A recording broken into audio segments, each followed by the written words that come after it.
Hello and welcome to News Central Television. I am Bitcoin Onobanjo. The top stories at this hour. NCAA to sanction Kenya Airways over passengers' mistreatment. Abductors demand 250 million naira ransom for former Director General of the National Youth Service Corps, Nnaghe Itam. Kenya urges warring parties to immediately cease hostilities in DR Congo. Details to come your way shortly. News Central now at this hour begins with updates on the mistreatment of a Nigerian passenger by Kenya Airways. The Nigerian Civil Aviation Authority has initiated strict enforcement action against Kenya Airways over multiple consumer protection violations. The airline allegedly failed to apologize, refund, or compensate Nigerian traveler Gloria Omishore within the required 48-hour period. NCAA officials also accused Kenya Airways of mishandling a 7-hour flight delay without proper compensation. Director of Public Affairs Michael Achimugu revealed the airline ignored regulatory guidelines, prompting NCAA to take legal action. Omishore's ordeal, including a 17-hour layover in Nairobi without proper care, sparked public outrage. Despite requests for compliance, Kenya Airways reportedly failed to amend its official statement. The NCAA now plans a regulatory retreat for airlines operating in Nigeria to ensure compliance. And now to security matters. The kidnappers of retired General Nnaghe Itam, a former Director General of the National Youth Service Corps, have demanded a ransom of 250 million naira for his release. Sources say the family of the abducted retired general was contacted late on Friday night by the kidnappers' ringleader, who made the demand. Itam was kidnapped alongside several other residents of Tiga village in Kankara local government area of Katsina State. The abduction occurred on Wednesday when armed assailants stormed his residence. During this attack, 2 residents sustained injuries, while one of the attackers was reportedly shot dead by his own accomplices. In the meantime, the Anambra State Police Command has arrested 9 suspects allegedly involved in the killing of Justice Azuka, the member representing Onitsha North 1 constituency in the State House of Assembly. The Commissioner of Police in Anambra State, Nnaghe Itam, announced the arrests in a press statement, saying a joint security team on a mission to rescue the abducted lawmaker discovered his lifeless body.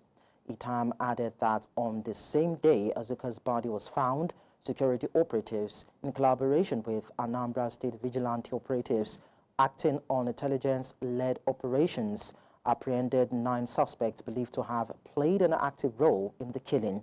According to Itam, 2 pump-action guns were recovered from the suspects. He added that one of them sustained a gunshot wound to the leg during an exchange of fire with the police. Away from security matters, the chairman of the Senate Committee on Customs, Excise and Tariff, Senator Issa Echocho, has lauded President Bola Tinubu for approving the establishment of the North Central Development Commission. Echocho, speaking through his media aide, Mikhail Ibrahim, called the initiative a landmark achievement that addresses the region's unique challenges and promotes economic growth, infrastructure development, and social welfare. He also expressed that the region feels vindicated for supporting Tinubu in the 2023 elections. Echocho emphasized the importance of collaboration among stakeholders to ensure inclusive development, particularly for youth and marginalized communities, while commending the Senate's role in the NCDC's creation. Away from that now, we tell you that the Nigerian National Petroleum Company Limited has dismissed reports of an explosion at the Warri Refinery. The company stated that operations at the refinery remain intact, with 8 trucks of diesel and kerosene being loaded daily. According to a statement issued on Friday by NNPCL's Chief Corporate Communications Officer, Olufemi Shoneye, the controlled adjustment of operations on January 25 was deliberate. Shoneye emphasized that claims of an explosion at the refinery complex were entirely false. He added that NNPCL remains committed to ensuring an uninterrupted supply of petroleum products and appreciates the patience and cooperation of stakeholders as essential maintenance activities continue. To electoral matters now, the Independent National Electoral Commission, INEC, is renewing its call for an electoral offences tribunal to tackle the growing backlog of cases. INEC Chairman Mahmood Yakubu made the appeal on Friday in Abuja during the Commission's first quarterly consultative meeting with the media.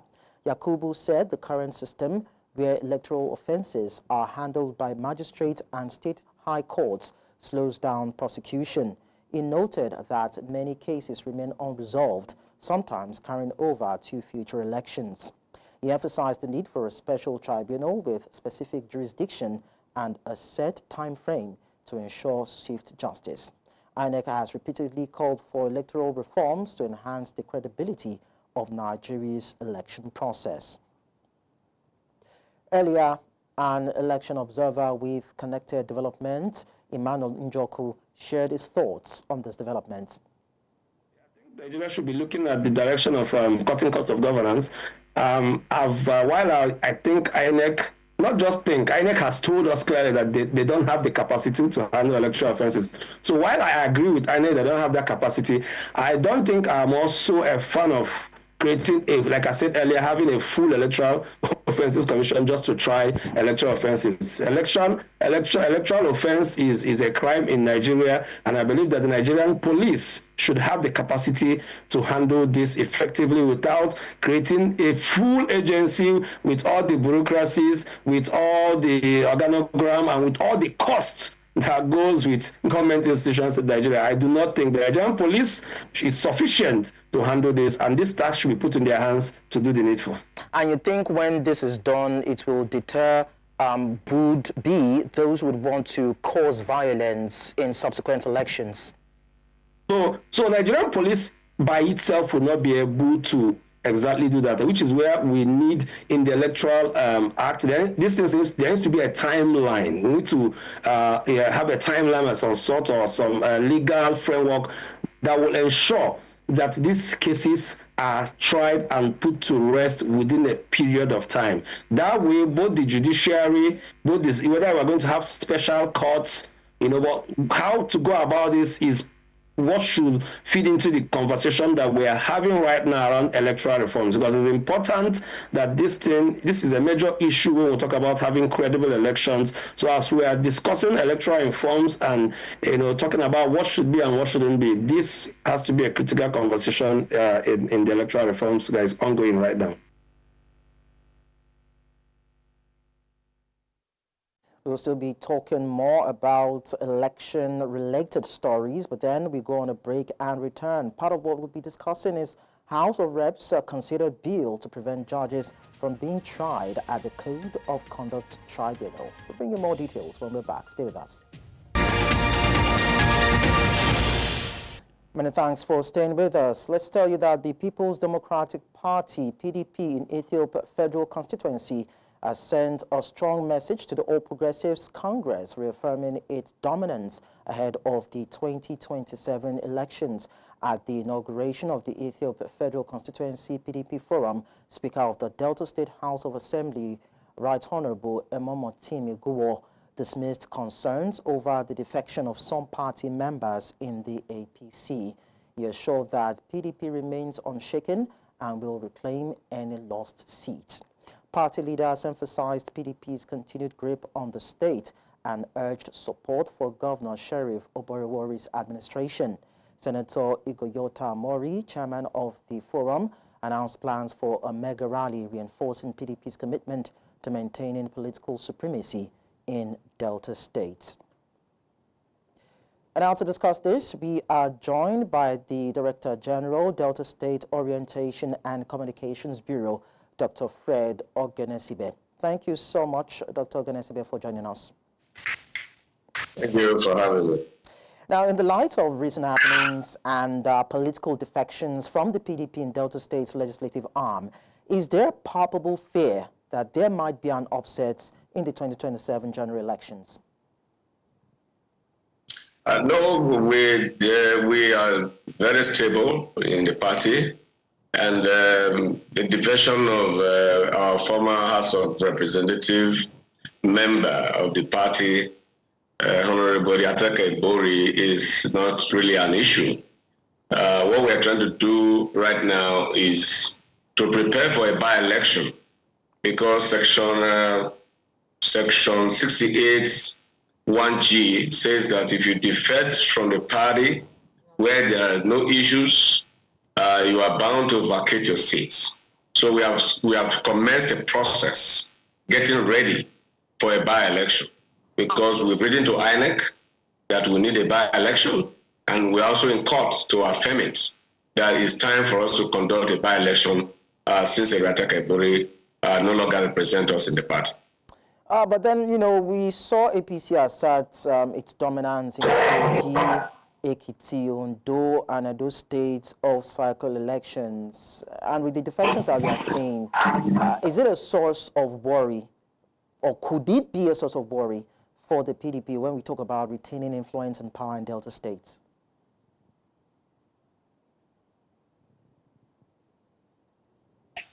Dr. Oganesibe, can you hear me?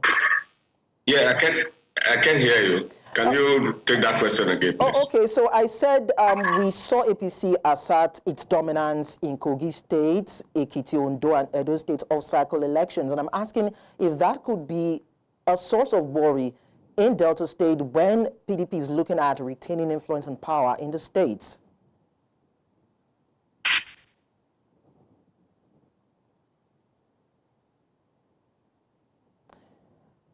As far as we are concerned in Delta State, PDP is the only formidable party in this state. And we have proved that since 1999. We've been winning all elections as far as the governorship is concerned. And we've won our, other candidates have won their seats, both at federal level and at state level, up until 2023, where we fielded Nnaghe Itam. And after the governorship elections, she has not been working well with the party, and she has defected. That is our, concern right now, to go for a by-election. What happened in Edo State, you are aware, we are in courts. Our party performed creditably well in Edo State. We suspect a foul play in that election, and the courts will decide, as far as the Edo election is concerned. In Kogi State, you also know that that is their own, they also suffer the same fate in Kogi State. And you saw the battery of policemen that were taken to Edo as if there were going to be war in Edo State, and then they muzzled that election in Edo State. But we're in court, and I'm sure that our party will win that case in Edo State. But as far as Delta State is concerned, we're preparing for 2 by-elections. We are pressing for them. Neduwoko defecting to the APC. Because he believes that he will have the ticket of our party to run in 2027.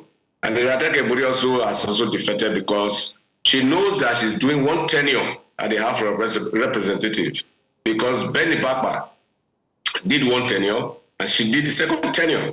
There's a rotation of power between the PDP and between Etiop West and Etiop East, as far as the House of Representatives is concerned. Etiop East does 2 tenure, Etiop West does 2 tenure. And in 2023, Chief James Ibori invited us to his residence in Ogara and assured us that his daughter was going to do just 1 tenure to make Etiop West 2nd tenure. Ibapa haven't done the 1st tenure. And so now that we are approaching another election, he wants the daughter to go for 2nd tenure, making it 3rd tenure for Etiop West, which has never happened in this arrangement. And, we've seen that as a betrayal, because he promised us that the daughter was just going to do 1 tenure. But now that he has changed his mind that his daughter is going to do 2 tenure in another political party, we are also preparing to meet with them, at the by-election that we are pressing for. Okay, I missed all these political playouts in Delta states. Are Deltans benefiting from the current governor's administration in terms of infrastructural and socioeconomic development? I'm sure, I don't know if your TV station covered the recent Arise This Day Media Group Awards in the country. It was all over the country.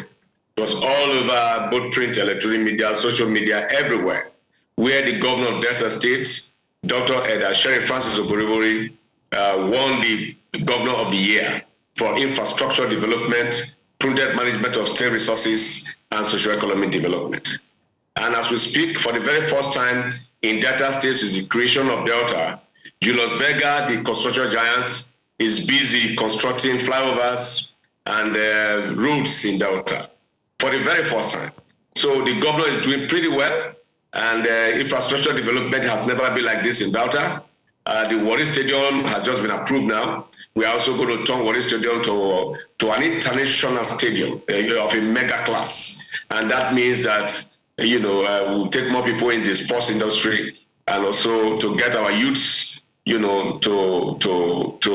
do well in sports and to become international stars. And we are also busy right now constructing roads from the dualization of Ughelli to Asaba Express.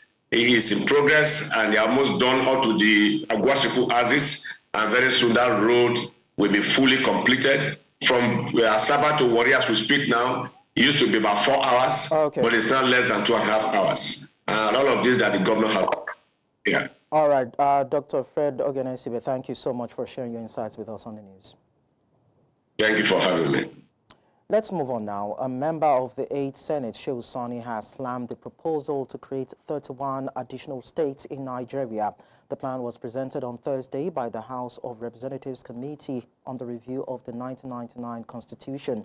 Deputy Speaker Benjamin Kalu read a letter outlining the proposed states during a plenary. Now, Sani questioned the need for more states when many existing bonds rely heavily on federal allocations.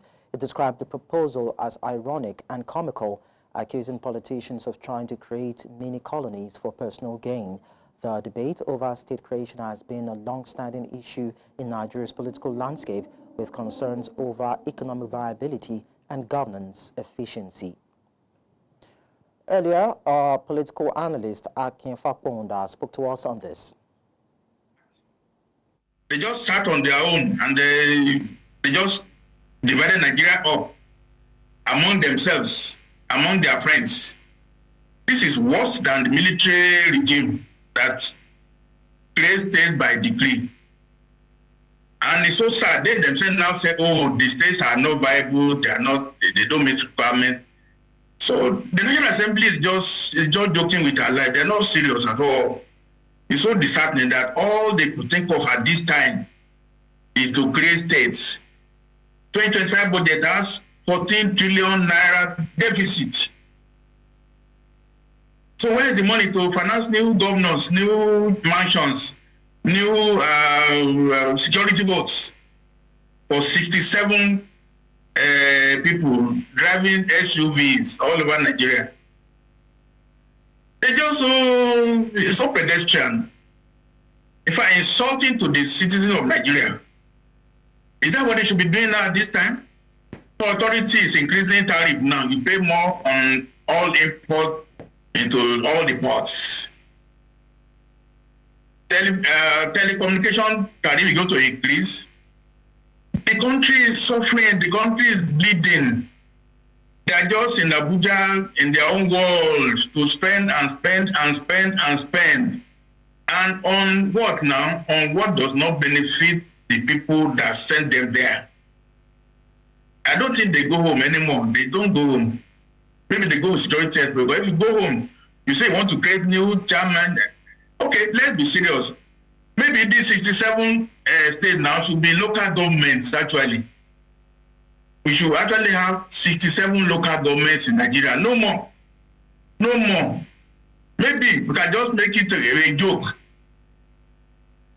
The state that proposed now will be local governments effectively. Let's abolish the present local government of 774.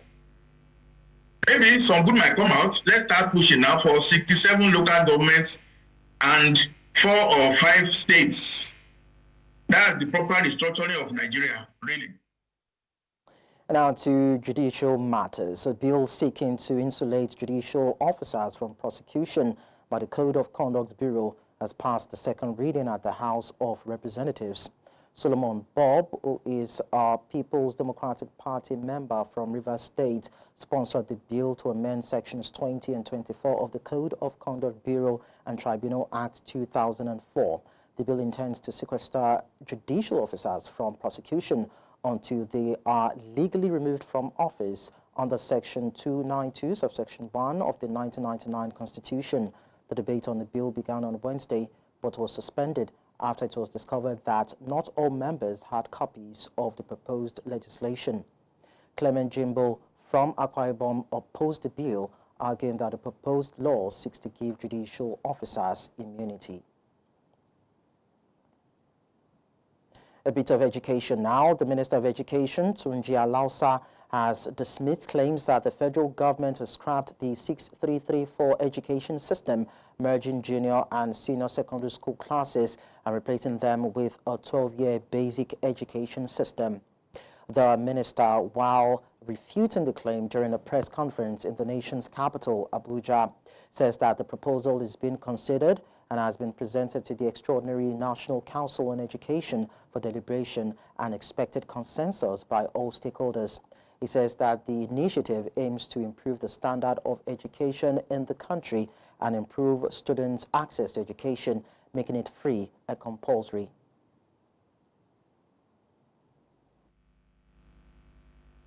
And I want to clearly clear the sensationalization that has gone out since yesterday, that the Federal Ministry of Education, the federal government, has scrapped GSS and SS, primary school GSS and SS education. We have not. That still stays. What we're saying is that we need to move from what we have now as 9 years compulsory education to 12 years of compulsory education as it's obtained in other parts of the world.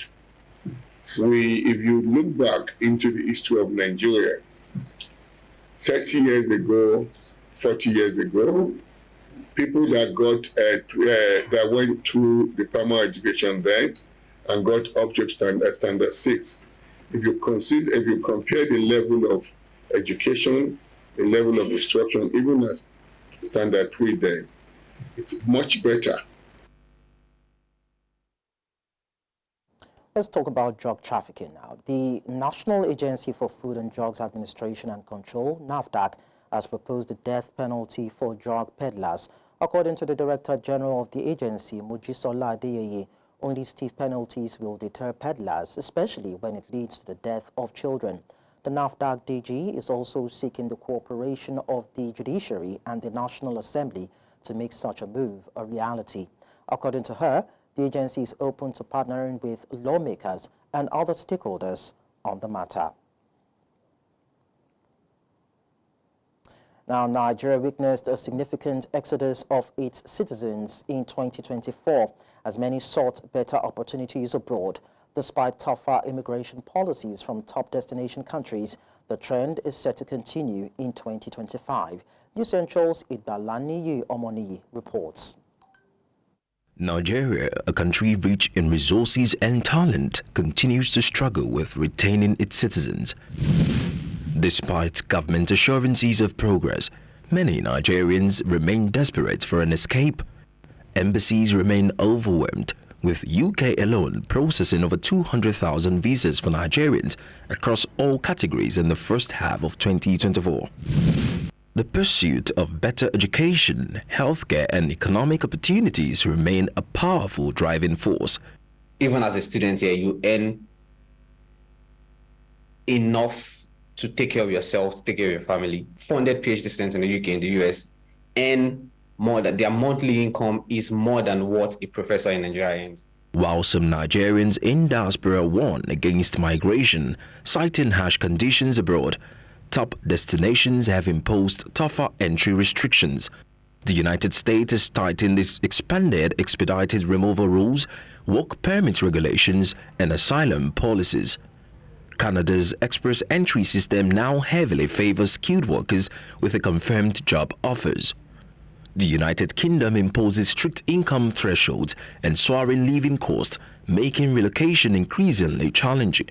The once popular diversity visa lottery is no longer an option for most, as eligibility is now limited to those born outside Nigeria or with foreign-born parents. Despite these barriers, many Nigerians remain resolute in their desire to leave. After 5 years, I'm going to be a better person.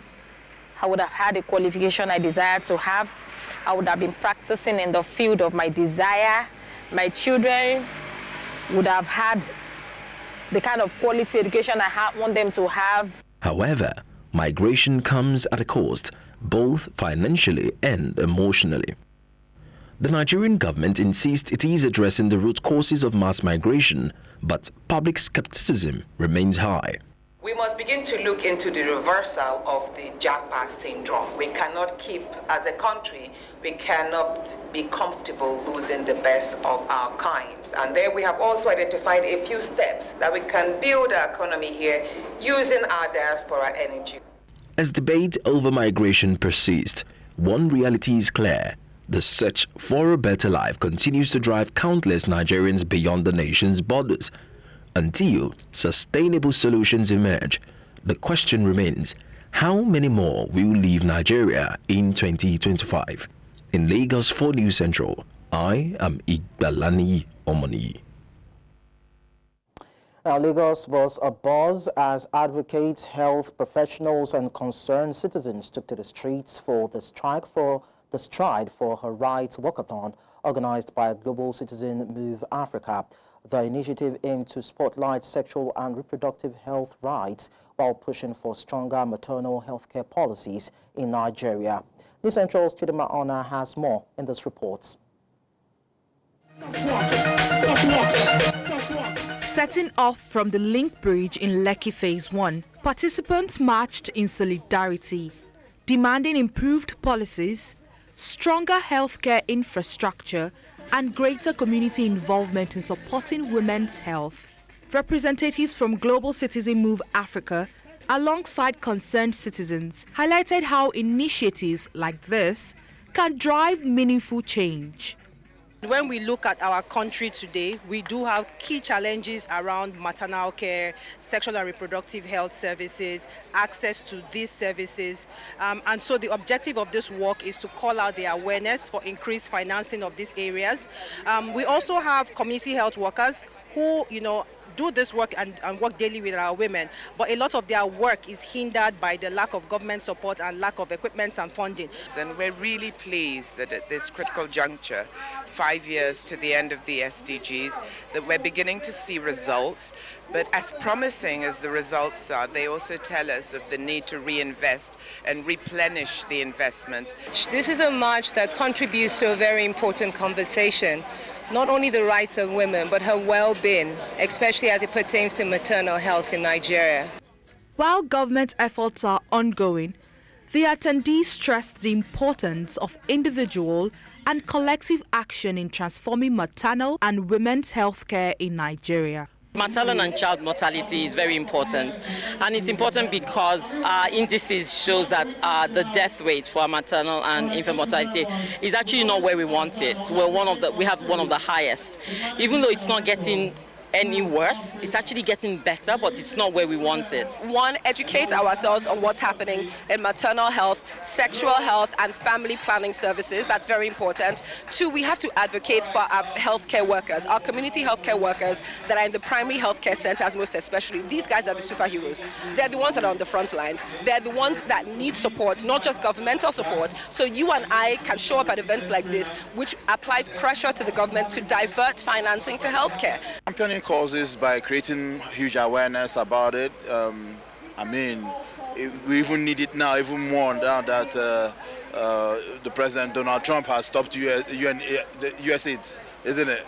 So there's less funding coming in. We got to take care of ourselves. With sustained advocacy and collaborative efforts, Nigeria can take bold steps towards a future where every woman has access to quality healthcare free from barriers and inequalities. In Lagos, reporting for News Central, I am Chidimma Ona.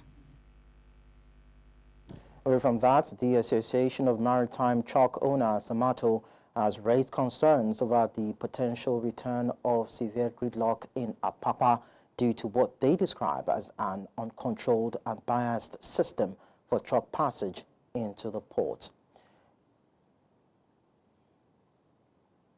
Well, definitely we'll bring you more details of that story in our subsequent bulletins. Coming up on the news.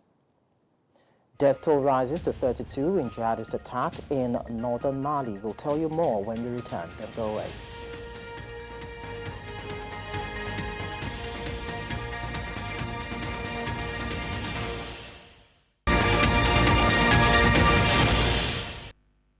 The news continues in South Africa, where government has expressed strong condemnation on Saturday following U.S. President Donald Trump's decision to freeze aid over a new law that it claims allows land seizures from white farmers. In a statement, South African government called the move disappointing, asserting that it stemmed from a campaign of misinformation and propaganda. They emphasized that the law, which addresses land redistribution, is a step towards rectifying historical injustices and does not target white farmers unfairly. The government expressed concern that such narratives have gained traction in the U.S., undermining their nation's sovereignty and progress in land reform. In the meantime, South African civil rights group AfriForum and its sister institutions say they will not leave South Africa. This comes after U.S. President Donald Trump signed an executive order against South Africa in relation to its Expropriation Act and South Africa's case against Israel at the International Court of Justice. The group, however, has expressed its great appreciation for Trump and the U.S.'s recognition of what they say are injustices to which Afrikaners are subjected to in South Africa. Meanwhile, the civil rights organization and its sister institutions in the Solidarity movement say they remain committed to Afrikaners' future at the southern tip of Africa and insist that urgent actions and solutions must therefore be found for the injustices committed by the South African government against Afrikaners and other cultural communities in the country. We see our future in Africa. Our people in Afrikaans, the Afrikaner folk, became a people here on the southern tip of Africa. We did not develop elsewhere. We are not Europeans. We are indigenous to this people and to this country, and we are going nowhere. We want to also show appreciation to President Trump as well as of course the US government for recognizing and identifying the discrimination that Afrikaners are experiencing through racial legislation, through the BLA Act, through threats to property rights. Of course, hopefully that would help to also urge the various parties also in this country to go to the negotiation table to find amicable solutions that's in the interest of all in the country. Well, to discuss this, we're joined by Vangwele Totsietsi, an international political analyst. Thank you so much for joining us on the news. Thank you for having me. You're welcome. Now, there seems to be no end to the escalating tensions between U.S. and South Africa. So I'd like to get your thoughts on this. Okay, so I think we need to understand first is that, firstly, South Africa recently, they passed a land expropriation bill. It's passed into law. And what that particular policy states, it states that the state can actually expropriate land for public purpose or for public interest. So that's what it states. So now I think the whole land policy is actually used as a scapegoat by the United States. And I've been seeing around that, a lot of people are saying that the United States are actually misinformed on the land issue in South Africa, and which is not the case. They're actually using the land policy as a scapegoat. And as you know that Israel and the United States are actually allies. So what is happening here is that the United States is actually punishing South Africa for taking their ally to the international court for committing atrocities against the people of Palestine. So that is actually what is happening here. So the land policy, the expropriation of land, it's actually used as a scapegoat. That is what is happening here. So there's no misinformation that is happening. The USA knows very well that African people in South Africa, they are not being there's no genocide happening, and also no one is actually taking land from them. But some people feel that Cyril Ramaphosa, the president of South Africa, went overboard with his actions against Israel and these expropriation acts. Sorry, I didn't get that. I said some people feel that the president, Cyril Ramaphosa, went overboard and was too vocal with his actions against Israel, and of course the allegations around genocide acts, and of course the expropriation acts, of course, in this country. So I'd like to take your, of course, submission on that too. I think also what needs to happen, needs to be understood, is that South Africa is a sovereign state, right? And what Americans need to understand is that, South Africa, it's not an American colony. It's a sovereign state. And if you look at what Israel's been doing, to the people of Palestine, it didn't start on October 7th. This conflict actually goes way back, in 1948, even, before that. So South Africa has always been, running behind the people of Palestine. So now South Africa cannot be dictated, by the Americans and Israelis on what to do, in the international relations.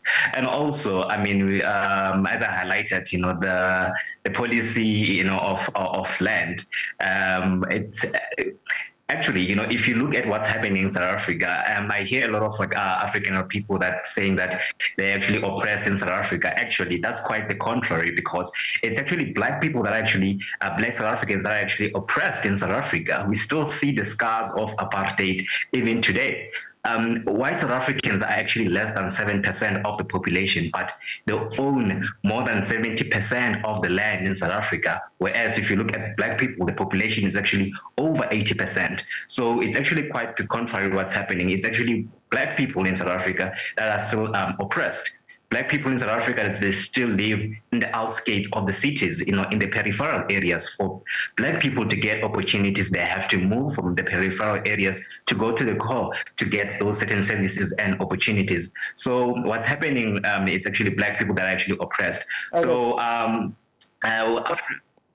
yes. Okay, so to just wrap things up, it's quite interesting that the AfriForum, who have actually, according to reports, had a meeting with President Donald Trump to see some sort of sanctions being meted out to South Africa, are equally saying that they will not leave or be resettled. Where does that leave the Trump administration in this?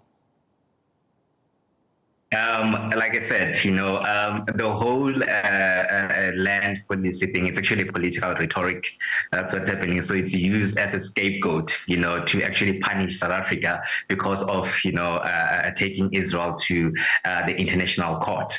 And also, I think what AfriForum was actually hoping is that they were hoping that, the Americans or Trump would actually, reverse, the fruits of democracy in South Africa. What AfriForum, what they're actually hoping for is that, they want to go back to the oppressive system of apartheid that actually, subject black people, to harsh treatment. So that is actually what they are hoping. So to AfriForum, justice is actually reverse racism. So that is what is happening right now. So it's just pure white arrogance. So much, Nnaghe Itam, for sharing your insights with us on the news. Okay. Let's now move our attention to the Sahel region. The death toll from a recent jihadist attack in northern Mali has risen to 32, according to local sources. The attack, alleged to have been carried out by extremist groups operating in the region, targeted both military and civilian sites. The violence took place in the restive northern regions, which have long been plagued by insurgent activity. Many of the casualties are reported to be soldiers, although civilians were also among the victims. Authorities have vowed to strengthen security measures in the region as they continue to battle growing insurgent threats that destabilize Mali and the broader Sahel region. Now, Kenyan President William Ruto has called for an immediate cessation of hostilities in Eastern Democratic Republic of Congo as regional leaders converge on Tanzania for a peace summit. Addressing the ongoing conflict in the region, Ruto urges all armed forces to halt their actions and take steps toward meaningful dialogue aimed at restoring stability. The summit, which brings together leaders from several East African nations, is focused on finding a peaceful resolution to the escalating violence, with Ruto emphasizing the importance of collaboration to end the crisis and foster lasting peace in the DRC.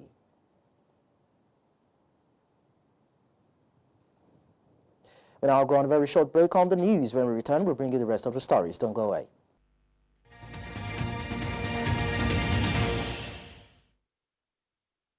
Bringing you sports now. In a powerful display of reconciliation and community rebuilding, former Boko Haram insurgents and local residents in Borno State came together for a historic football match held in the heart of Maiduguri. The match was more than just a game. It was a step towards healing, fostering trust, and bridging deep-rooted divisions caused by years of insurgency. The Central's Maritime brings us the story from Ramat Square in Maiduguri. It was a remarkable sight. Former insurgents and members of the local community sharing the pitch, united by sport and a common goal, peace. With both teams displaying exceptional sportsmanship, the match captivated onlookers who cheered as the players set aside their past and embraced a future built on unity. I'm very happy because we play very good games. We follow the three things. You can either lose, win, or draw. So unfortunately we lost 2-1. Gaskiya mu kullum mu yan ball da muke cikin Maiduguri kullum a kullum tunanin mu kenan kuma kullum burin mu kenan a hada mu a nuna mana hanyar ci gaba. It was actually nice to see the returnees in the bush as repentant, colliding and uniting with the people and bringing back peace down to me. Observers applauded the initiative, stressing that efforts like this will help in reintegrating former insurgents into society and restoring stability to conflict-affected communities. Football is being used to unite, to make them to recognize themselves. I think it's a welcome development and it should be encouraged. Let everybody accept those people, advise them, let them come out. They are our brothers and sisters, so let us embrace them and to bring peace back to Maiduguri. If we can think of something that ladies do and ladies like, if they engage them in such an activity, it will bring peace. The match provided a unique opportunity for reconciliation, allowing former insurgents to take steps towards rebuilding their lives within the community. With this type of program, you see that the youth, it is very difficult to lure them to bring any bad things. They are united in the field, they are united in spirit, and they will always work together. They play football for over 4 or 5 days as a tournament, and you can see now repented even winning against the community. That shows that there is social cohesion and then unity. And it will surprise you that we don't have even one tackle. The referee records, so no yellow card, no red card, no tackle. So that's a fair play, and that's what we are praying for. This football match obviously means peace. This has come to stay. Acceptability of the X-Men into the society is part of Borno model and durable solution. As Borno State continues to recover from the devastating impact of insurgency, this football match offers a glimmer of hope, a symbol of resilience, unity, and the possibility of lasting peace. In Maiduguri for News Central, Umori Kirawa. And that's all at this hour, but before we go, let's quickly top on our major stories. Nigerian Civil Aviation Authority to sanction Kenya Airways over passengers' mistreatment. Abductors are demanding 250 million naira ransom for former Director General of National Youth Service Corps, Maharazu Tiga. We also told you that Kenya has urged warring parties to immediately cease hostilities in DR Congo. Don't forget to watch News Central live on DSTV channel 422, Star Times, channel 274, Avo TV, and YouTube. Many thanks for watching. I am Nikon Obanjo.